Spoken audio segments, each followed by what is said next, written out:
Darkcast Network, indie pods with a dark side.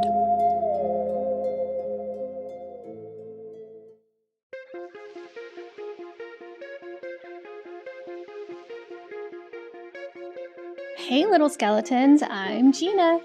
And I'm Amber. And this is Weird True Crime.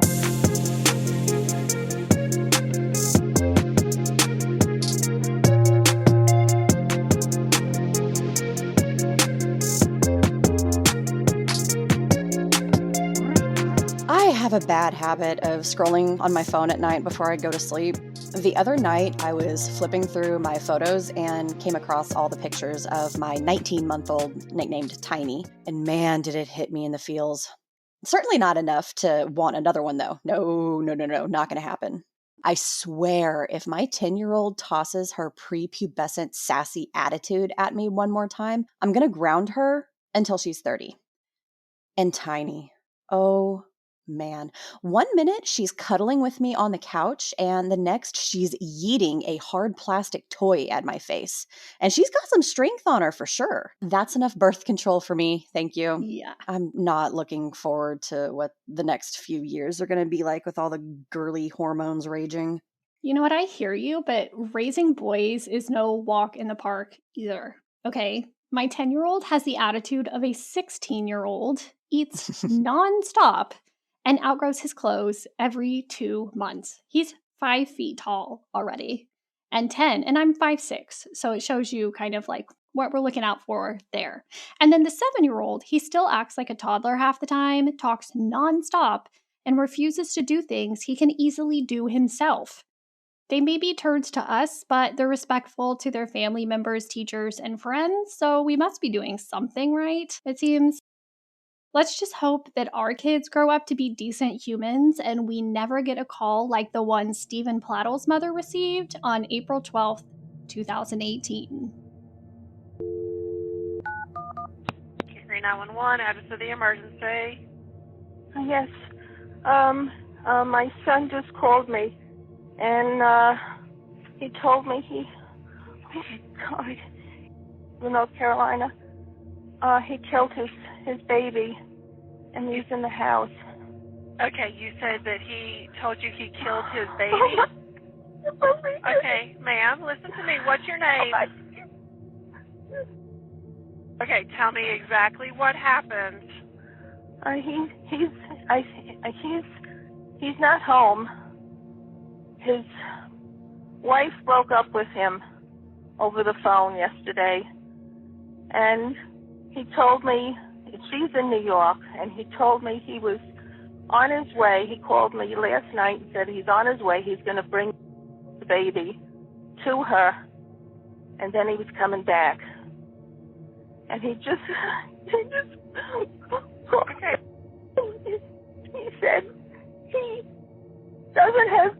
he killed his wife, he killed her father, and I can't even believe this is happening. Okay. And did this happen in Nightdale?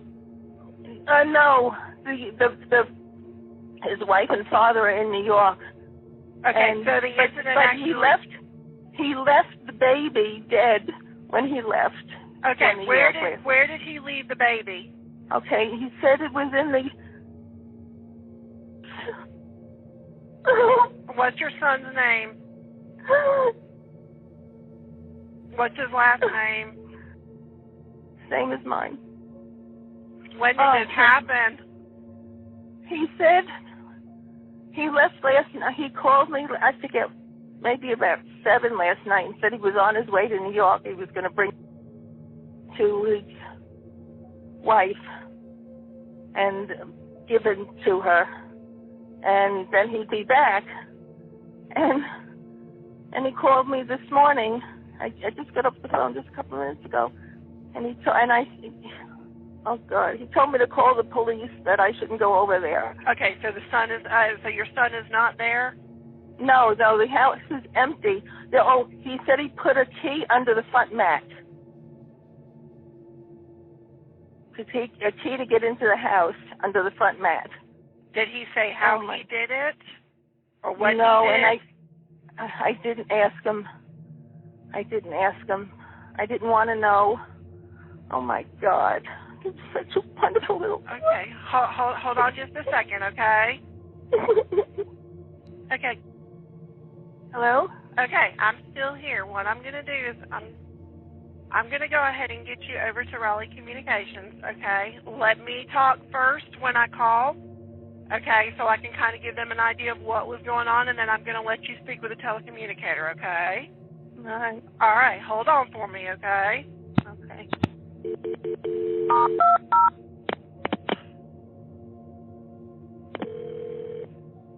Are you still with me? I'm here. Hey, this is over in Cary. I have a lady wanting to report a possible homicide.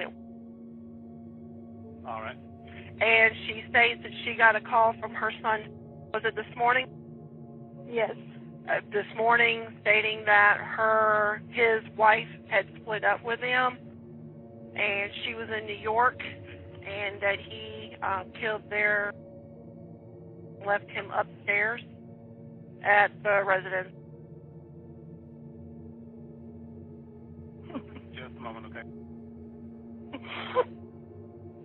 I'm still here, okay? Okay. Do you know if he's still at home? No, he's not. He's not? Okay. Okay, Raleigh, I'm going to disconnect. Okay, thank you, Carrie. Uh-huh.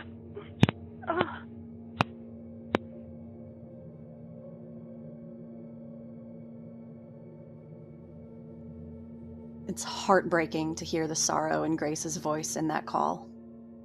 It's truly one of every mother's worst nightmares. Now, let's back it up a bit. You know, in 1995, internet chat rooms were already a thing. I was too young and didn't gain an obsession with it myself until around the age of 15, which was the exact age of Alyssa Garcia when a 20-year-old Stephen Pladl met her in a chat room. Alyssa was a normal teenager growing up in San Antonio, Texas, but had found herself falling in love with this older man. They sent messages and love letters to each other, and Stephen would even visit her in Texas, despite the disapproval of Alyssa's family. Now, I will be the first to admit that when I was that age, I did not make the best decisions when it came to matters of the heart. Unfortunately, Alyssa had decided that her best course of action to fulfill her dreams of being with Stephen was to run away from home. This led Alyssa across the country from Texas to New York. A year later, Alyssa became pregnant and gave birth to their daughter, who they named Denise, on January 29, 1998. Alyssa noticed almost as soon as Denise was born that Stephen hadn't bonded with the baby. He never took care of her, he rarely held her, and he would even yell at her. Things continued to get worse from there. For those of you who don't know, babies cry. A lot. That's how the baby communicates to you that it needs something, whether that be a diaper change, they're hungry, or they're cold even. Mm-hmm. Stephen couldn't handle that, and he would cover her mouth when she cried, instead of trying to soothe her. Alyssa said she noticed that baby Denise would have bruises all over her little body where Stephen had pinched her. You would think that if he didn't want to hear her crying, he wouldn't do something like pinching her to make it worse. Right? I think that's pretty good insight to his character. But there's more, though. Yeah. Alyssa said that eventually he would reach his breaking point with her crying and would place baby Denise in a cooler or an ice chest. Sometimes he would put a blanket in there to keep it cracked open, and sometimes he would shut it and not allow Alyssa to go open it or take care of her daughter. Alyssa said, "He would make me wait a few minutes until I could go back, and I'd open the cooler and she would just be gasping for air, drenched in sweat, bruises on her. I would just scoop her up and shut the bedroom door so he couldn't bother me, and I would rock her back and forth and tell her how sorry I was for the life she was having." That's just heartbreaking. When Denise was 8 months old, Stephen and Alyssa decided to put her up for adoption. Alyssa said that it was because she was only 17 and depressed and couldn't cope with having a baby, but in reality, it was so Denise could be safe from further abuse from Steven. It didn't take much convincing on Alyssa's part to get Steven to agree to it either. So sad. But why didn't Alyssa tell somebody, anybody, about the abuse? Well, she said that she was too frightened and confused, so the best thing she could do for her daughter was to give her up to a loving family. But believe it or not, Steven and Alyssa eventually got married in 2006 and would go on to have 2 more daughters together in 2007 and 2012.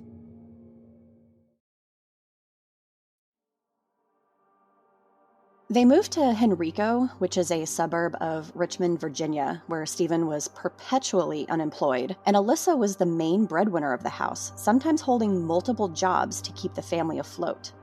Steven would threaten Alyssa that if she were to leave him, he, quote, would blow his brains out with a gun, figure out a way to record it, and make sure the video got to me, end quote. This was a threat that seemed entirely plausible to Alyssa, as Steven had a cache of 4 or 5 guns in the house, and all of the firearms were purchased legally, as he didn't have a criminal record. Steven didn't treat his other 2 daughters in the same way he had treated Denise, but Alyssa had described him as still violent and angry, temperamental and unpredictable. His outbursts usually consisted of him tossing furniture around and punching walls. One incredibly disturbing event occurred when the neighbor's cat found its way into the garage. I'm sure you can tell where this is going. Alyssa stated that Steven had beaten the poor cat to death with his bare hands. Oh my God. And possibly some tools, wrapped it up in a garbage bag, and tossed it in the trash. His only reasoning for doing so was that he didn't like cats. Well, that's a giant red flag if I've ever seen one. Huge red flag. Plenty of people don't like cats, you know? They prefer dogs more or something, which is fine. But you don't see them beating up cats simply because they don't like them. Just saying. Thankfully, though, as we mentioned before, Steven never treated his other 2 daughters in the way he treated Denise. However, he wasn't exactly a model father to them either.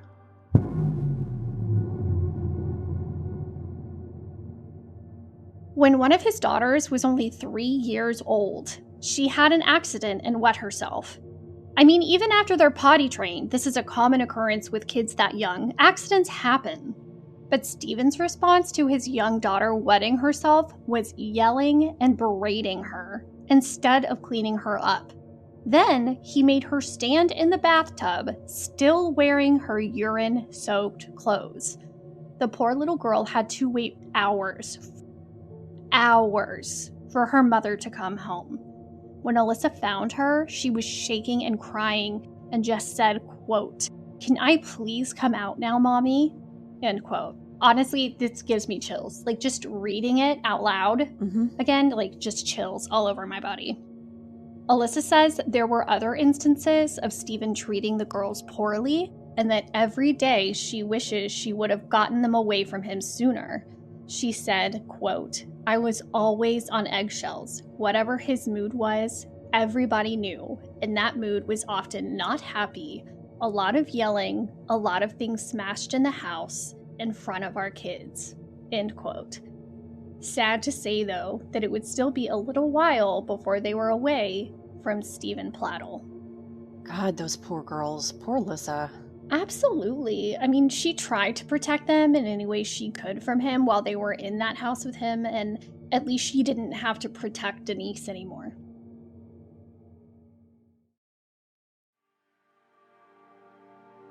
Denise had been adopted by a wonderful couple, Anthony and Kelly Fusco, from Dutchess County, New York, and they changed her name to Katie. Kelly's brother said that his nickname for Katie was Pac-Man, and that she was always eating. She was a vegetarian and she loved animals. She was also an aspiring artist. She had attended school at Dover High School and was well known for drawing comic strips. She had plans to attend college at Dutchess Community College in August of 2016 and pursue a career in digital advertising. In a blog post, Katie wrote, quote, A pen and something to draw on became a safe place for me. Ink became my weapon against rules and regulations. To be short, for me, a life without art is no life at all." End quote. Just like a lot of adopted kids, Katie had begun to wonder about her birth parents and where she came from. And with the help of social media, she was able to reach out. After she turned 18 in January 2016, she found Alyssa and Stephen Pladl and messaged them. Over the next few months, she talked with her biological parents and started to get to know them. When August of 2016 rolled around, instead of enrolling in college as she had previously planned, Katie decided that she was going to move in with Alyssa and Stephen in Henrico. Undoubtedly, her adoptive parents had probably preferred her to continue with college as she had planned, but since Katie was 18, there was nothing they could do about it. Nothing sounds weird yet. You're right. Everything seems about par for the course on a true crime case so far. So, where does the weird come in? Hang tight. We're almost there. Yeah, we are.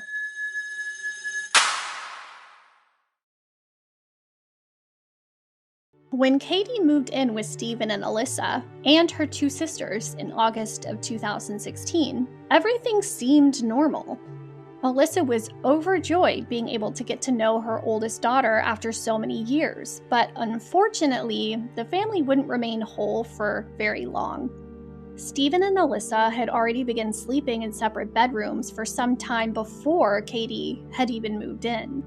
Alyssa also noticed that Katie had started spending most of her time with Stephen while she was at work, and there was an obvious change in Stephen's appearance and behavior as well.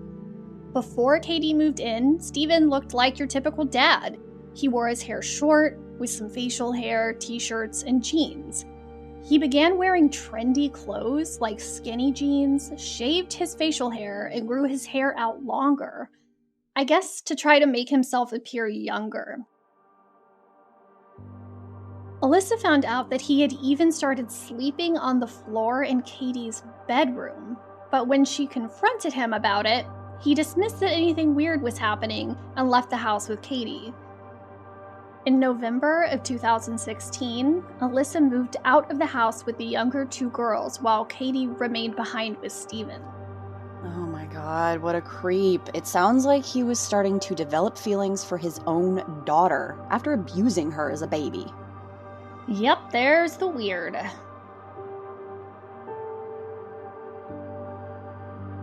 Alyssa had suspicions about their relationship, but no confirmations until she stumbled across a journal entry in her younger daughter's journal. Also, she even told Katie about how Stephen had treated her as a baby, and Katie was unbothered by it. In the journal entry that Alyssa read, her daughter stated that Katie was pregnant. Oh, God. And her dad calls the baby his baby as well. She also wrote that Stephen had told her and her sister to call Katie their stepmom and not to call her their sister anymore. Alyssa immediately contacted Stephen and asked him about the pregnancy. His response was simply, quote, "I thought you knew. We're in love," end quote. She contacted the authorities and got a protective order banning Stephen from contacting her or their other two daughters, which prompted an investigation, but no arrests were made at the time. 2 months after Stephen and Alyssa's divorce was finalized, Stephen married his daughter, Katie, on July 20th, 2017 in Parkton, Maryland. You know, since incest is illegal, they lied on their marriage application, stating that they were not related for the ceremony to take place without objections. Surprisingly, Stephen's parents and Katie's adoptive parents were in attendance. Anthony and Kelly Fusco believed it was best to support Katie in her decision, regardless of their discomfort with the situation. Shortly after their wedding ceremony, Katie gave birth to their son, Bennett, on September 1st, 2017, and they moved into a house in a cul-de-sac in Knightdale, North Carolina. However, their bliss was short-lived. In January 2018, Stephen and Katie Pladl were arrested and charged with incest.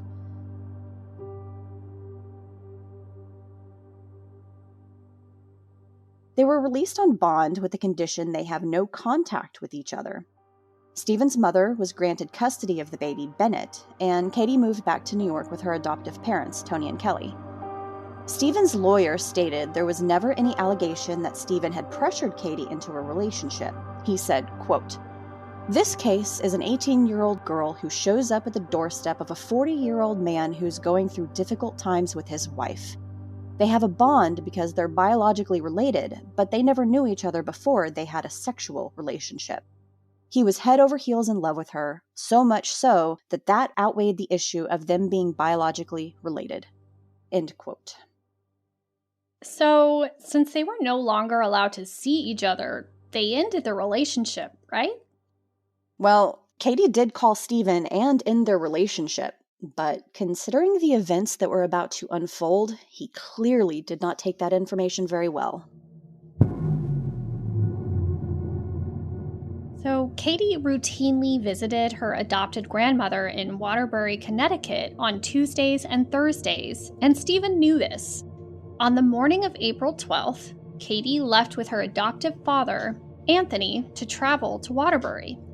According to a surveillance video, Stephen had parked nearby in a minivan and watched them leave. It wasn't too long later that witnesses in New Milford reported someone opening fire, and Katie and Anthony were fatally shot. Shortly after the shooting in New Milford, as heard on the 911 call earlier, Grace, Stephen's mother, called and reported that her son had told her he had killed the baby, Katie, and her adoptive father. Now, the night before, Stephen had called his mother and said that he was going to come by and pick up the baby to bring him to Katie in New York. Grace didn't suspect a thing and let Stephen take Bennett.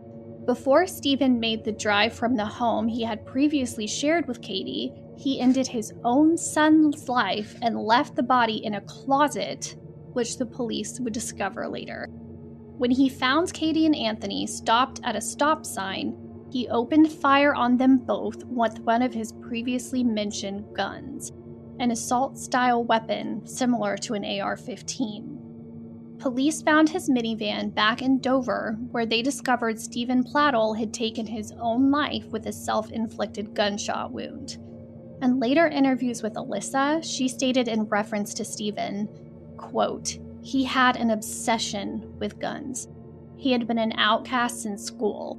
He hadn't had a job for 8 years. He fitted the exact profile of one of these mass shooters." End quote. Unfortunately, no one saw this coming. Katie and baby Bennett were laid to rest on April 21st, 2018 at St. Charles Borromeo Church in Dover Plains. Alyssa stated that she didn't attend as she didn't want to draw more media attention, but she opened up in the interviews to say, quote, "I'm grieving, I'm sad, I'm upset, but I also want to have something good come out of this. If it's to get the truth out there to open people's eyes to incest." End quote.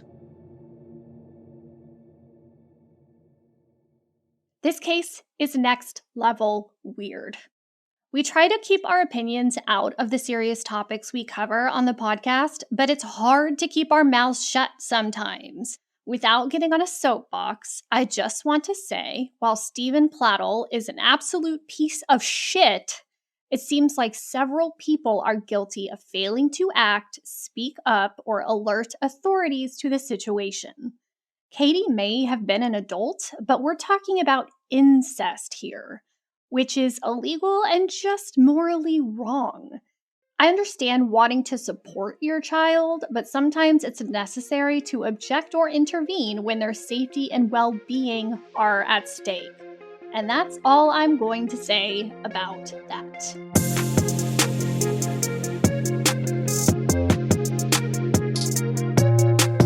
Head over to Instagram and follow us at Weird True Crime to see pictures of this week's case, previous cases, and the best memes on the internet.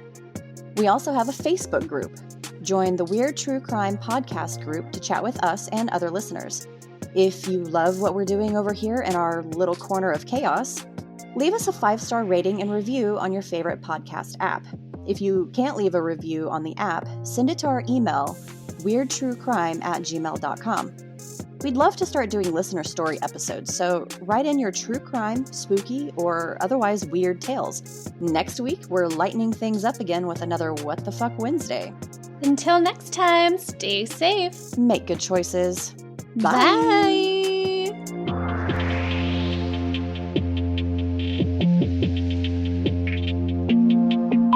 We're recording right now. I had to mute you, so I couldn't hear you in the background while Amber was talking. Oh my god, get your smacking out of here. Hi! Hi. You guys are cute. I'd watch your podcast if it was actually streamed live. Oh, thank you. I'm just saying. Just so you know, our editor is going to hear all of this. And you No. may end up as a blooper. It's probably going to be a blooper. Whoops. Oops. Whoops! Hi, pickle. Bye, pickle. See you, pickle. Don't bite me, pickle. Yeah. Love you.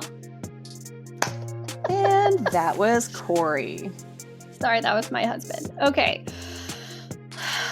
Moving on. I was like, oh god, I see him coming. I'm gonna mute real fast while you finish what you're saying. Sorry. I knew that was gonna happen. Okay. And that every day she wishes. Really? She wisses. And that she wishes. Ah! Given the context, that's a poor choice of flubber you just did. She wisses. I know, I'm sorry. Anyway. She wishes. It's getting dark up in here today. Woo! It is. This is messed up. Okay. This case is so dark. It's like, okay. I know, that's why I've got my happy little fucking flower here. I know. 2018 at St. Charles Borromeo? Borromeo? Maybe. Borromeo. Borromeo? Mayo? I'm gonna say Mayo. Well, I'm just gonna... You want me to look it up? Sure.